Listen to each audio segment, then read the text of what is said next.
Dun, da, da.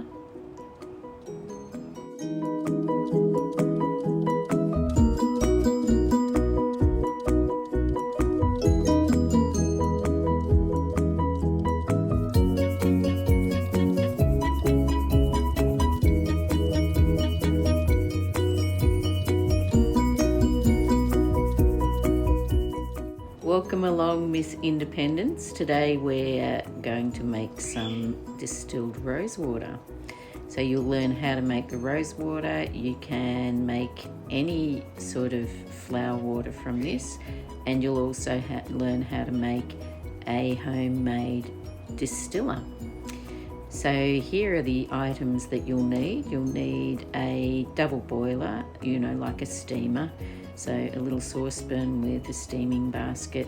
You'll need a glass container, a little glass bowl that is lower than the level of the lid is going to be.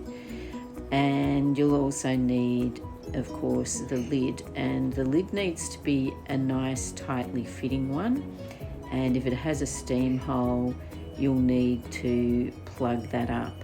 I used a Q-tip or a cotton bud, depending on what you call them, to do that.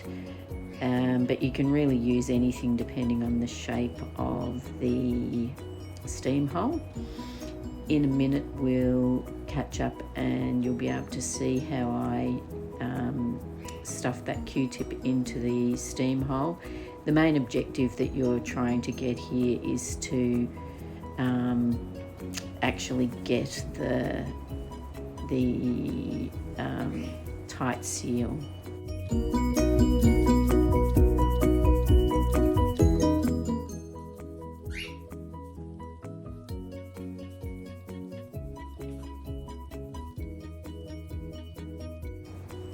So first thing you do is just take all of your rose petals off.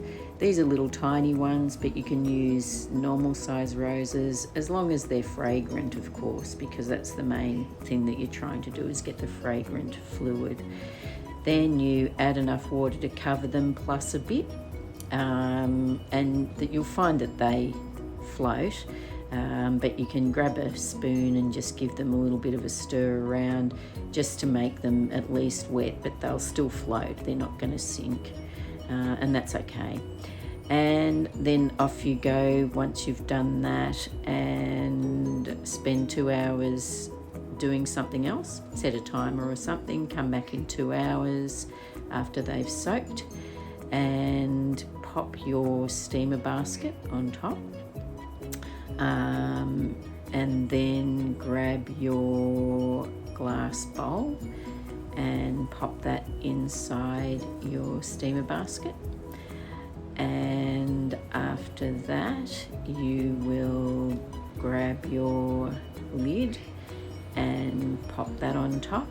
And as I said, it needs to be a nice firm seal, and you put it upside down rather than normal side up, and that just helps the fluid that's formed, which you'll see in a moment, to drip down into your glass bowl, which is how the whole process works.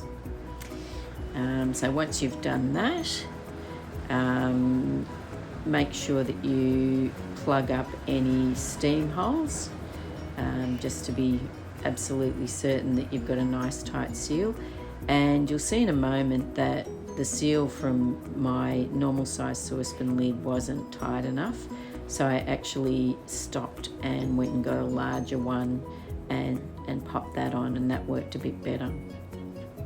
Then you're going to need some ice. You can use one of these or ice cubes, doesn't matter, just make sure you've got a supply of those and pop it on. You'll need lots of ice throughout the process.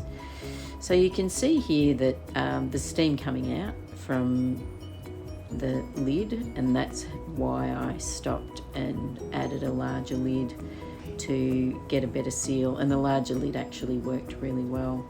can see here that we've got some fluid forming from the steam and then dropping down into the glass bowl, which happens by virtue of the ice sitting on top and the heat combined from underneath. And you can see after a little while you're going to want to check fairly often and see what's happening, whether you're forming some water in your glass bowl, and also importantly to make sure that your water in the rose petals doesn't boil dry. So just check that every so often. It's best if you're doing something else right there while all this is happening, so have something else planned at the same time.